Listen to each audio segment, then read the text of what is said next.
नमस्कार, स्वागत है आपका बिहार समाचार में। चलिए जानते हैं आज के बिहार की अब तक की सबसे बड़ी और महत्वपूर्ण खबरों के बारे में। सभी खबरें आपके लिए काम की होने वाली है, पर इससे पहले अगर आप चैनल पर नए हैं तो चैनल को सब्सक्राइब जरूर कर लें ताकि आपको बिहार की हर ताजा तरीन खबरें सबसे पहले मिल सके। तो चलिए शुरुआत करते हैं आज की पहली और बड़ी खबर से।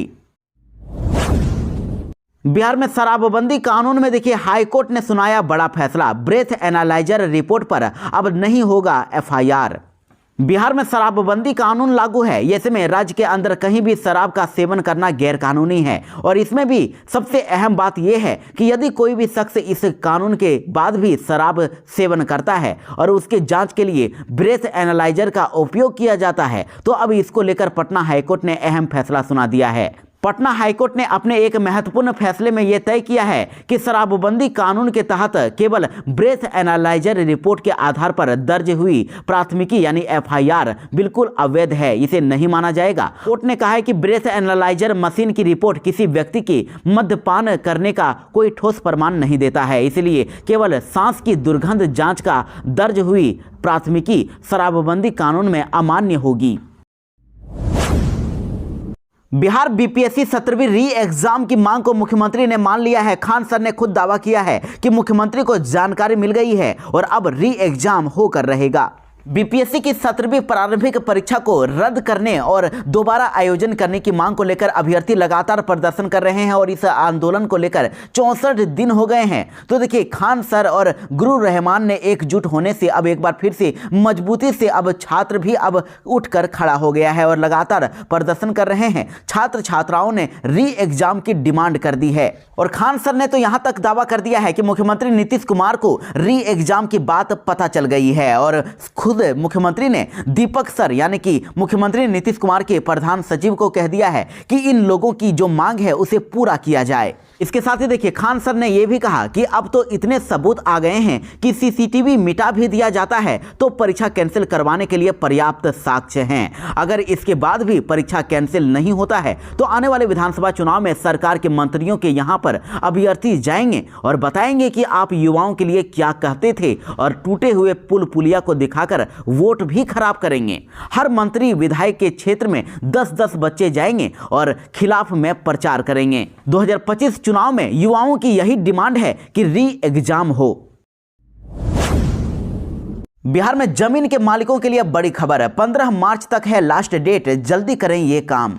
बिहार में यदि आपके जमीन का जमाबंदी डिटेल्स ऑनलाइन अभी तक नहीं चढ़ पाया है तो ये खबर आपके लिए है। राजस्व एवं भूमि सुधार विभाग बिहार सरकार इसे लेकर गंभीर है और जमीन को लेकर हो रहे विवाद को देखते हुए विभाग ने जमीन संबंधी विवादों के समाधान के लिए जमाबंदी के डिजिटलाइजेशन और जो गलतियां हैं उसमें सुधार के लिए पिछले दिनों कैंप लगाने का निर्देश दिया था, जिसके बाद विभिन्न जिलों में 11 फरवरी से कैंप लगाया जा रहा है और लोग जमाबंदी को डिजिटलाइजेशन के लिए पहुंच रहे हैं। ऑनलाइन जमाबंदी हो रही है और जमाबंदी में किसी तरह की कोई गलती अगर है तो उसे ठीक भी हो रहा है। यदि आप भी यह काम करवाना चाहते हैं तो आपके लिए 15 मार्च तक लास्ट डेट है। जल्दी से जल्दी ये काम करवा लें क्योंकि 15 मार्च तक जमाबंदी सुधार की लास्ट डेट तय की गई है। DCLR को इन शिविरों यानी कि इस कैंप में भौतिक निरीक्षण करने के लिए कहा गया है और ऐसा करना बहुत ही जरूरी है। बिना जमाबंदी रसीद को जमीन मालिक कोई काम नहीं कर सकते।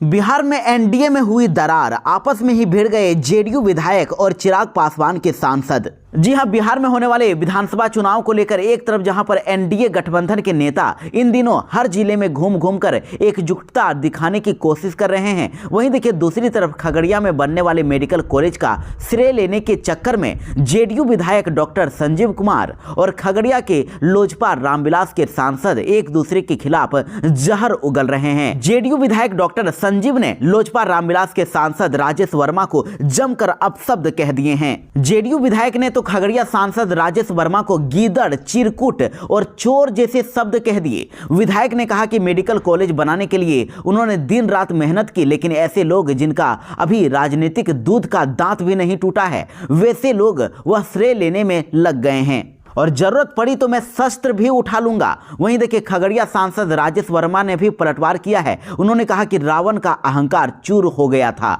तो वह क्या चीज है। तो ऐसे में अब विधानसभा चुनाव से पहले ही एनडीए गठबंधन में दरार पड़नी शुरू हो गई है। अब टूट की संभावनाएं नजर आ रही है। बिहार में हाई स्पीड बुलेट ट्रेन के लिए सर्वे का काम हुआ शुरू। रेल कॉरिडोर से जुड़ेंगे बिहार के कई जिले। वाराणसी, पटना और हावड़ा के बीच high speed bullet train corridor के लिए जमीन का सर्वे शुरू हो गया है। सर्वे खत्म होने के बाद जमीनों का अधिग्रहण होना शुरू होगा, यानी कि जो के जमीन भी इस रास्ते में आएंगे सभी को अधिग्रहण कर लिया जाएगा और उनको मुआवजा मिलेगा। तो देखिए, पहले फेज में कोडरमा रेल सेक्शन पर जमीन का सर्वे शुरू किया गया है। इस सेक्शन के लिए पहले स्थित मानपुर में बुलेट ट्रेन के लिए मुख्य स्टेशन बनाया जाएगा। जमीन अधिग्रहण में बहुत से घर भी आ जाएंगे। हालांकि जमीनों की वाजिब कीमत से अधिक कीमत सरकार जमीन मालिकों को देगी। इसके लिए 70 मीटर चौड़ी भूमि को अधिग्रहित किए जाने की योजना है और उसी योजना पर काम किया जा रहा है। नाव से अब महाकुंभ जाना पड़ेगा महंगा। नाव से प्रयागराज जाने वालों की खैर नहीं, प्रशासन ने जारी किए सख्त निर्देश। जी हां, दुनिया भर में इन दिनों महाकुंभ की चर्चा हो रही है और हर जगह के लोग महाकुंभ में स्नान करने के लिए जा रहे हैं। ये समय अब ट्रेनों में और सड़क मार्ग में भी काफी भीड़ देखने को मिल रही है। इसी बीच ये देखने को मिल रहा है कि बिहार के बक्सर जिले के कुछ लोग नाव से ही महाकुंभ में स्नान करने के लिए पहुंच गए। इसके बाद अब इस तरह की घटना को ध्यान में रखते हुए महाकुंभ मेला अधिकारी की तरफ से कड़े आदेश जारी कर दिए गए हैं। देखिए, जानकारी के अनुसार गंगा में नाव के जरिए बक्सर से प्रयागराज जाने के दावों पर जिला प्रशासन ने संज्ञान लिया है और जिला प्रशासन ने स्पष्ट कर दिया है कि ऐसी किसी भी नाव यात्रा की अनुमति नहीं दी गई है। साथ ही यह भी स्पष्ट किया गया है कि प्रयागराज की ओर से जाने की कोशिश करने की स्थिति में नाव को जब्त करते हुए उसके संचालन के खिलाफ कानूनी कार्रवाई की जाएगी। बगैर अनुमति प्रयागराज जाने वाली नावों को जब्त किया जाएगा। बिहार में खुलेंगे 836 पीएम श्री स्कूल। अब मिडिल स्कूलों में होगी 6 से 12 तक की पढ़ाई।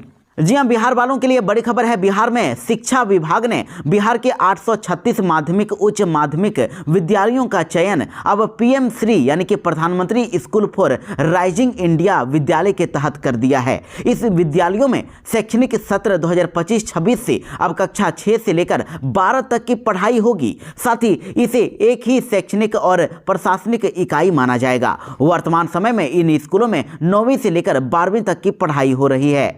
देखिए, शिक्षा विभाग के द्वारा आदेश में कहा गया है कि जिन स्कूलों का चयन पीएम श्री के तहत हुआ है उसके सबसे नजदीक के जो मिडिल स्कूल हैं वहां के कक्षा 6 से 8 तक के स्कूल के स्टूडेंट और शिक्षकों का विलय इन पीएम श्री स्कूल में हो जाएगा और विलय होने वाले मिडिल स्कूलों में विहित वेतनमान वाले प्रधानाध्यापक कार्यरत होंगे और उन्हें किसी दूसरी जगह पर ट्रांसफर कर दिया जाएगा। यानी कि पीएम श्री स्कूल में कक्षा 6 से 8 तक के विद्यार्थियों को उन्हीं के शिक्षक पढ़ाएंगे। अगर इन कक्षाओं के शिक्षकों की कमी रहेगी तो फिर कक्षा 9 और 10 और 11 और 12 के शिक्षक भी इन कक्षा 6 से 8 तक के विद्यार्थियों को पढ़ाएंगे।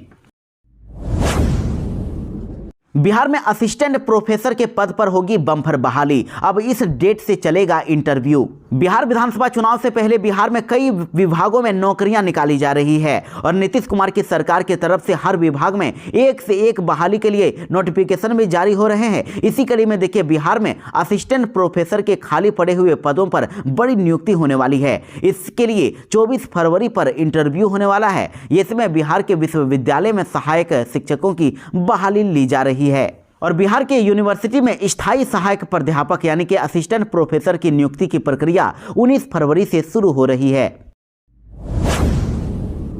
पटना में ट्रैफिक की नई गाइडलाइन हुई जारी। भारी गाड़ियों के लिए सख्त हुआ नियम लागू।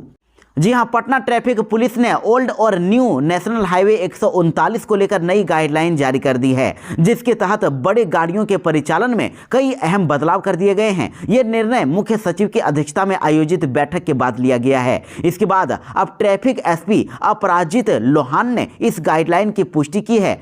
तो देखिए, नई गाइडलाइन के मुताबिक अब ओल्ड नेशनल हाईवे 139 जो कि नौबतपुर आरओबी के नीचे से एम्स गोलंबर फुलवारी शरीफ और अनीसाबाद की तरफ जाती है, अब वहां बालू और गिट्टी लदे ट्रकों का परिचालन प्रतिबंध कर दिया गया है। ये ट्रक अब उस रास्ते से नहीं जा पाएंगे। वहीं पटना शहरी क्षेत्र के चालान वाले ट्रकों को नौबतपुर ओल्ड नेशनल हाईवे 139 में एंट्री की अनुमति होगी, लेकिन इसके लिए उन्हें चालान दिखाना होगा। तो वहीं इन ट्रकों को नौबतपुर आरओबी के नीचे से दाहिने मुड़कर बेलदारी चक के लिए डाइवर्ट किया जाएगा। इसके अलावा पटना शहर क्षेत्र में इन ट्रकों को एम्स गोलंबर पर दिन के समय रोका जाएगा, जहां वे कतारबंद तरीके से सिंगल रोड में सिंगल लेन में खड़े रहेंगे। न्यू नेशनल हाईवे 139 पर बड़ी गाड़ियों का प्रवेश अब नौबतपुर आरओबी के नीचे पटना शहर की ओर नहीं किया जाएगा।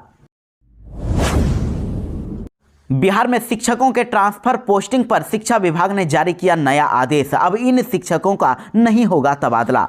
बिहार में शिक्षकों के ट्रांसफर पोस्टिंग से जुड़ी खबरें निकल के सामने आ रही है। देखिए, अब ट्रांसफर पोस्टिंग के दौरान अब शिक्षक अपने नाम और स्कूल के पते की जगह अब नंबर से पहचाने जाएंगे। इसके साथ ही निलंबित या फिर बकायेदार शिक्षकों का ट्रांसफर नहीं किया जाएगा। यानी कि शिक्षा विभाग ने यह निर्णय लिया है कि वैसे शिक्षकों का ट्रांसफर नहीं किया जाएगा जो पहले से किसी मामले में निलंबित हैं या फिर बकायेदार हैं। यदि इन लोगों का तबादला किया जाता है तो इस मामले में शिक्षा जिला अधिकारी यानी कि डीईओ पर विभाग की तरफ से एक्शन लिया जाएगा। और ट्रांसफर प्रक्रिया में सबसे पहले उन शिक्षकों का प्राथमिकता दी जाएगी जो कैंसर, गंभीर बीमारी या मानसिक बीमारी से पीड़ित हैं। और स्क्रूटनी के दौरान बीमारी की गंभीरता को ध्यान में रखते हुए ही लिस्ट तैयार किया जा रहा है। लंबे समय से कैंसर पीड़ित शिक्षकों का पहले ट्रांसफर किया जाएगा, उसके बाद अन्य बीमारी से ग्रसित शिक्षकों का ट्रांसफर होगा।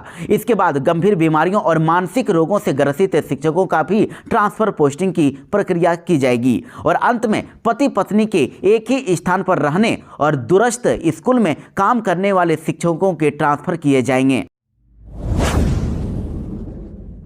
महाकुंभ जाने वाले यात्रियों के लिए बड़ी खबर, बिना टिकट अब स्टेशन पर नहीं होगी एंट्री। नई दिल्ली रेलवे स्टेशन पर शनिवार की रात को मची भगदड़ के बाद अब देखिए, बिहार के सभी प्रमुख स्टेशनों पर भीड़ प्रबंधन और सुरक्षा की खास व्यवस्था कर दी गई है। अब बिना टिकट के प्लेटफॉर्म पर घोषणा बिल्कुल पाबंदी लगा दी गई है। बिना टिकट के अब यहां पर प्रवेश नहीं मिलेगा। इसके साथ ही कई स्टेशनों पर दंडाधिकारी, पुलिस अधिकारियों की प्रतिनियुक्ति के साथ ही जीआरपी, आरपीएफ और साथ ही जिला पुलिस के जवान अतिरिक्त संख्या में अब तैनात कर दिए गए हैं। ट्रेन का गेट नहीं खोलने पर यात्रियों ने ट्रेन को ही रोका। सासाराम स्टेशन पर लोगों ने किया हंगामा।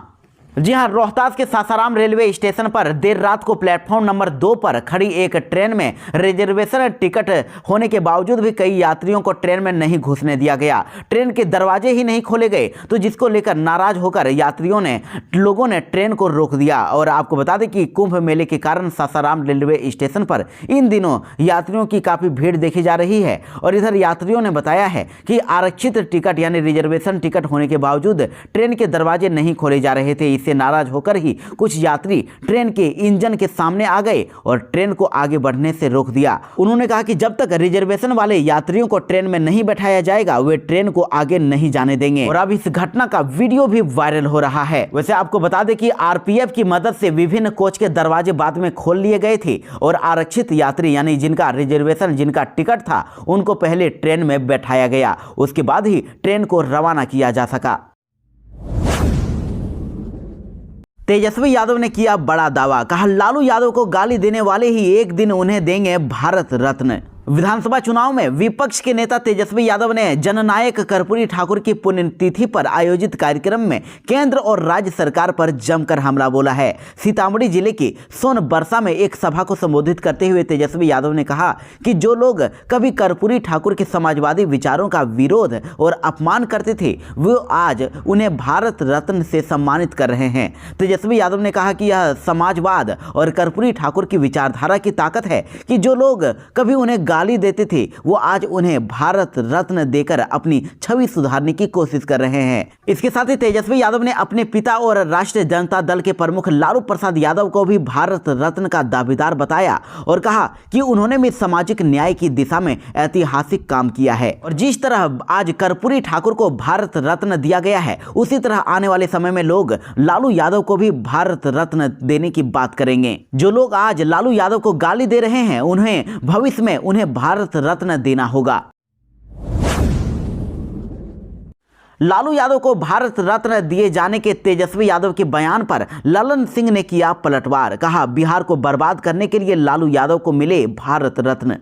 जी हां, आरजेडी चीफ लालू यादव को भारत रत्न देने की बात पर केंद्रीय मंत्री ललन सिंह ने तेजस्वी यादव पर जोरदार निशाना साधा है। उन्होंने कहा कि लालू यादव को किस लिए भारत रत्न मिलना चाहिए, बिहार को बर्बाद करने के लिए या चारा घोटाला करने के लिए। ललन सिंह ने कहा कि लालू राज में बिहार की क्या हालत थे ये किसी से छिपा नहीं है। आरजेडी की सरकार के दौरान न तो बिहार में सड़क थी, न बिजली थी, न कानून व्यवस्था। उस समय उस दौर में बिहार का सालाना बजट मात्र 25 से 28 करोड़ रुपए का था, जबकि आज नीतीश कुमार के शासन में यह 270 लाख करोड़ रुपए तक पहुंच गया है। यह कोई पेड़ नहीं था जिस पर खाद पानी डालकर बजट बढ़ा दिया गया है। नीतीश कुमार ने ईमानदारी से जनता का पैसा जनता के विकास में लगाया है। ललन सिंह ने कहा कि लालू यादव के शासन में चारा घोटाला, अलकतरा घोटाला, स्लेट घोटाला और ना जाने कितने घोटाले हुए, तो लालू यादव को इसी सब काम के लिए भारत रत्न मिलना चाहिए क्या?